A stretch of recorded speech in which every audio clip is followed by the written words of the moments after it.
Welcome to Dreamy Campfire Sleep. Here we all cast out our day's worries, tiredness, and embrace the night's calm and relaxation. We ease into sleep as stories spin their magic and pull us into the laps of sweet, sweet dreams and peaceful sleep. I'm your host. I bid you the warmest welcome. I'll guide you to your sleepscape and then into your dreamland. You lived the day and now it's nearing its end. Let go of all the things and let's wrap this day up with the story that'll deliver you to your dreamland. My friend, you did a great job today. You saw your day through. Though you wish you'd have done some things differently, but now's not the time about those thoughts. At this hour, my friend, you put your burdens down. You did all you could do today, and so, now you leave your thoughts alone. Those nagging little voices in your head can't rob you of your peaceful sleep. Follow my voice and calm your mind. Hush your soul. Let go. And now, my dearest, you've won the moment. Believe me. Let the pull of sleep play a melody for you. The arms of sleep have come for you to hold you and take you away. Lay down. Hush now. Let the stillness around you enter your body. Feel your shoulders relax as you breathe deep and full. You turn your focus on your breaths. Inhale the stillness. Exhale the troubles. Inhale and exhale. Slowly and deeply. Inhale. Exhale. The aches in your legs are leaving you as your back presses into your bed. The tension in your neck has vanished. A smile like a breeze spreads on your face and you feel light as a cloud floating in the endless sky. Oh, your eyelids are getting heavier and heavier. Let's put you to sleep with today's chapter. Chapter 3, The Standoff.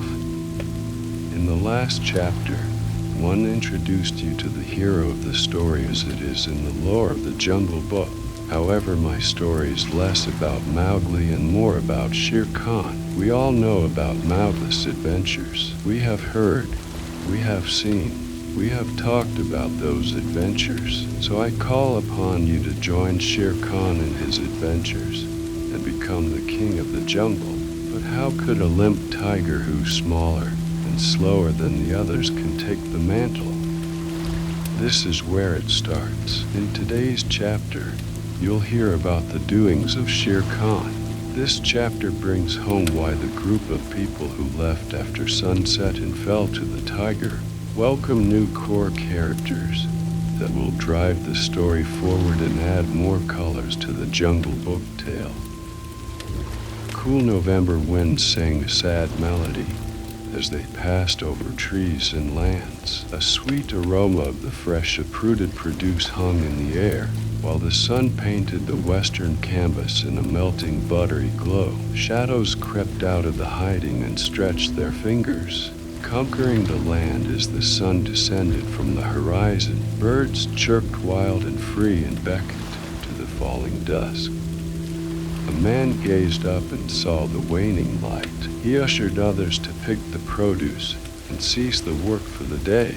They heaved the produce to the little hut on the far edge of the farm, and once done with the chore, sat chattering about, though the cool winds blew on them and on their clothes, drenched with sweat. The clothes offered little to no comfort. All of their clothes sported caked mud. Some fanned themselves with scarves while some blew into their chests and arms. Others just wiped the sweat away. The smell of brewing tea lifted their worn-out spirits. In the meadows far from their eyes and ears, figures moved under the cover of the long grass. The grass swayed as the figures crept about, and then bent as the wind pushed it again. Crouched and spread low on the ground, a wolf licked the air and took a lungful of air. To its side, a hyena squealed, digging its paws into the ground. The wolf hissed and the hyena dropped the tension in its legs.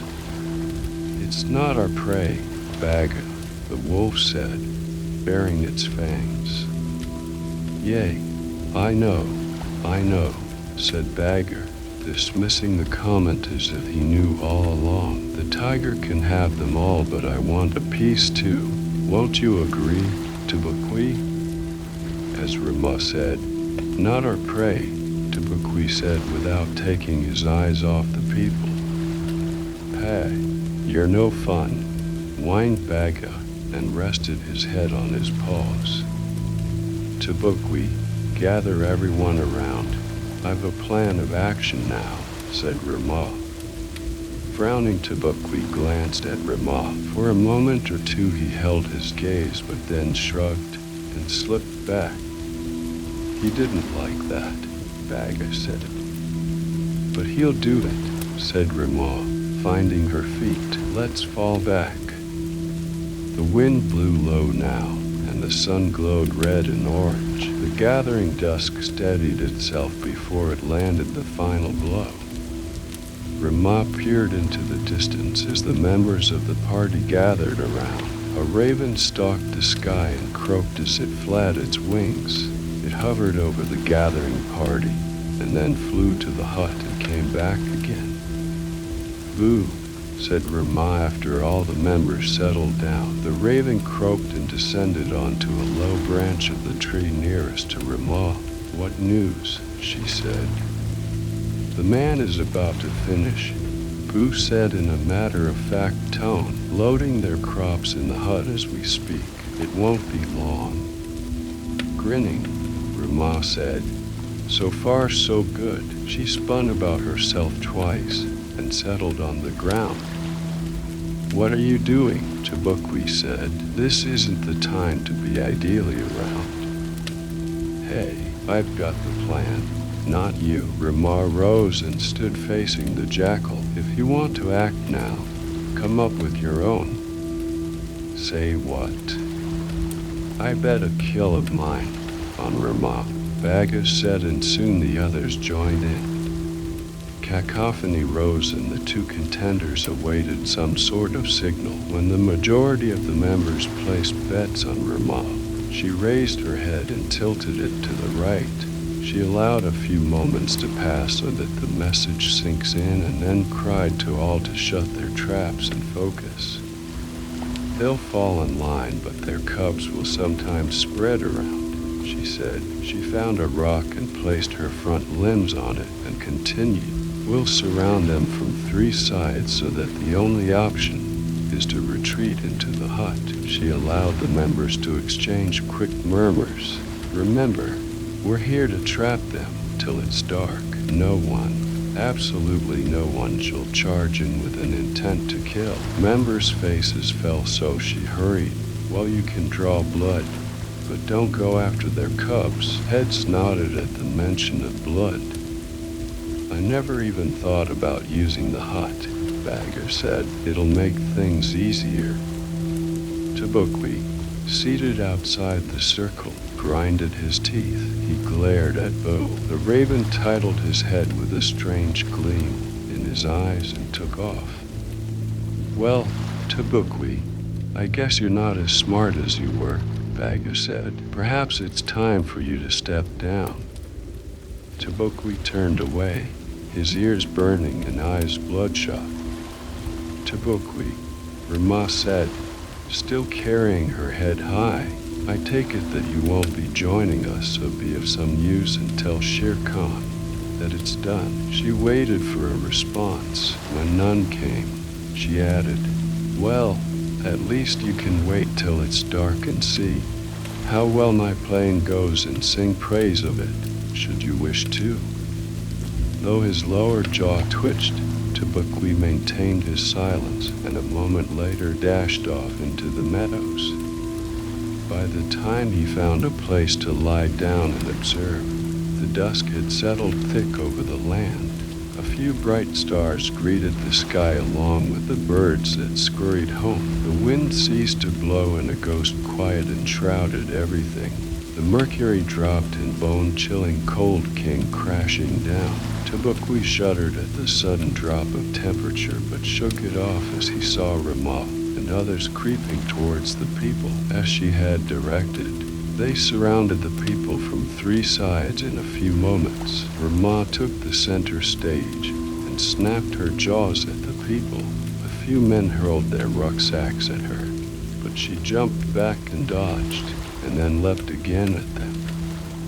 "She's making good use of my plan," Tabukwi grunted. "Curse that raven." The Ruma's plan worked. The people didn't back down without a fight. They pulled out fire torches and sickles and axes and machetes. The men of the group fended off a few advances of the creatures. Fire torches performed the job well, for all the creatures of the jungle feared the blood flower only man could produce. The last war's memories lingered in every beast and bird. The fear got the better of them, but today the party of creatures had a task. So they braved a few hits, however, not without burned fur. Bagheera, being a hyena, went a little too ahead and got caught in the swing. Then, like a wounded dog, he whined back to the safety of the party. Boo the Crow observed the fight from the comfort of height. He had the best view of all and did cheer on his team once or twice. Soon the people grew tired of the fight, one by one. First children, followed by women and then men. They all entered the hut and barricaded themselves in. They exchanged a few comments on this out-of-the-ordinary happening. The more they tried to reason with the event, the more they felt lost. The dying light highlighted the jungle and the landscape. The people looked at the last light, and then at the threat on their door. "All right," cried Ramal. "Now we hold them right here till the last light fades." She looked at the mango tree just a few meters away from the hut and found Boo perched on the lower branch. "Boo, give her second and command a little nudge." Bagheera broke out laughing at the mention of second in command, and even Ramal let out a giggle, shaking her head. Boo smirked, took to the air and scanned the surroundings for Tabukwi.